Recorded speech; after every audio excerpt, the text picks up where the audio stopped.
Oi gente, tudo bem? Sejam bem-vindas, sejam bem-vindos a mais um vídeo aqui da playlist de vídeos aleatórios. Hoje especificamente falando da série de vídeos que eu lancei, que é de Python para psicólogos. Estou retomando essa playlist, mas a ideia não vai ser falar sobre tópicos específicos de Python agora, mas sim de tentar fazer pequenos projetos, tentar solucionar problemas que pesquisadores de psicologia podem enfrentar aí no dia a dia. Tendo isso em mente, eu trouxe algumas possibilidades aqui de vídeos futuros, então alguns desafios que eu vou deixar aberto e vou procurar resolver a partir dos próximos vídeos. O primeiro deles está relacionado a uma tarefa que é utilizada nas pesquisas, sobretudo pesquisas de memória de trabalho, ou de funções executivas, né, que é uma área aí da neuropsicologia que se interessa muito por esses construtos, e a tarefa é chamada de N-back. Tá? O N aqui tem a ver com uma variável que pode mudar, pode ser um back, né, no caso one back, mas eu vou falar um back, dois back, né, o two back. Então são as diferentes tarefas. Então essa é uma tarefa de atualização e monitoramento contínuo das informações. Então o participante vê na tela uma sequência de estímulos, que são as tentativas que aparecem ao longo da tarefa. Aqui eu estou dando exemplos com letras, mas poderia ser com faces humanas, poderia ser com objetos, com números, com palavras. Então, existem diferentes possibilidades de estímulos, né? Isso não é relevante aqui para a gente, eu trouxe letras só porque é mais fácil para eu desenhar. Na tarefa que a gente chama de back, qual que é a instrução? O participante deve responder sempre que o estímulo atual que aparece na tela for igual ao estímulo que apareceu uma tentativa atrás. Por isso o nome é back. De uma tentativa atrás. Então o participante viu a letra T, ele tem que guardar na memória de trabalho dele a letra T. Quando apareceu o S na tela, ele precisa comparar. O estímulo atual é igual ao estímulo que apareceu anteriormente? A resposta é não, porque antes tinha aparecido um T. Então agora eu jogo fora o T da minha memória de trabalho e guardo o S. Na próxima tentativa aparece um T. O T é igual ao que apareceu na tentativa anterior? Não, porque na tentativa anterior foi um S, então eu não preciso responder. Aí eu tenho que jogar fora o S agora e guardar o T. Por fim, aparece um outro T. Esse T é igual ao que apareceu anteriormente? Sim. Então, em geral, tem que dar alguma resposta ali, pressionando alguma tecla no teclado. Então, essa é a tarefa back. Aí eu tenho a versão 2back, que seria uma tarefa um pouco mais difícil, porque agora eu preciso sempre guardar dois estímulos. Então eu vi a letra G, depois eu vi a letra T, eu tenho que guardar que G foi a penúltima e T foi a última, e agora eu comparo a letra S com a penúltima letra que eu vi na sequência.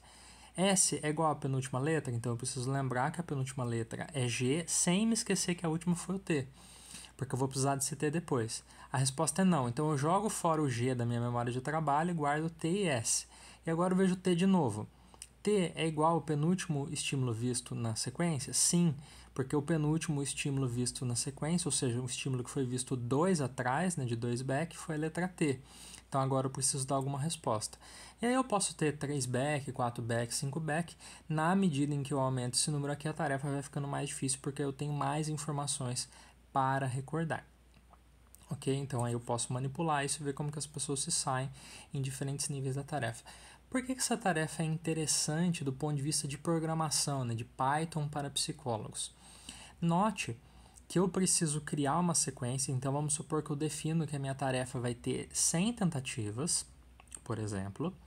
Eu posso definir também o número de estímulos diferentes que vai ter na minha tarefa, por exemplo, eu posso utilizar apenas 5 letras ao longo das 100 tentativas. E eu posso querer definir que dessas 100 tentativas com 5 letras, que 20% delas a resposta vai ter que ser sim, a resposta é positiva, ou seja, tem um match do que apareceu com o que apareceu imediatamente antes, certo? Na 2back também, eu posso querer que 20%, ou que 30%, 40%, 50%, independentemente do valor, eu posso querer que tenha uma quantidade específica de tentativas que são tentativas-alvo. Como fazer isso? Como garantir que algumas tentativas são alvo e que outras tentativas não são alvo? Então eu preciso de alguma função que que permita eu criar essa sequência, independentemente de eu estar trabalhando com letras, com imagens, com rostos, como eu falei. Então, um dos nossos objetivos na sequência da playlist aí de Python para psicólogos vai ser tentar implementar o NBack e, quem sabe, depois passar o NBack para rodar no CirclePy, ok? Além disso, eu também pretendo, além do NBack, fazer um aleatorizador de provas. Então, isso foi algo que me ocorreu quando eu estava dando aula na graduação. Será que tinha uma maneira de eu criar um banco de questões e a partir desse banco de questões definir ali, por exemplo, psicologia cognitiva.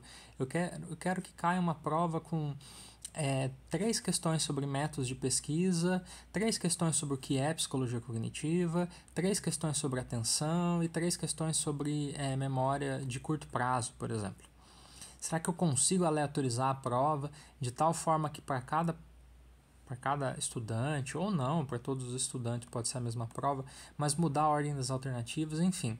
Eu não pensei nos detalhes ainda, mas a ideia é criar um aleatorizador de provas que pode ser útil aí, talvez para um possível professora que possa estar assistindo a playlist, mas aqui o principal objetivo vai ser praticar o uso do Python, né, e de bibliotecas que manipulam, por exemplo, planilhas, né, para que a gente possa fazer esse sorteio que fique interessante. Então, vou ver como que eu vou desenvolver isso ainda.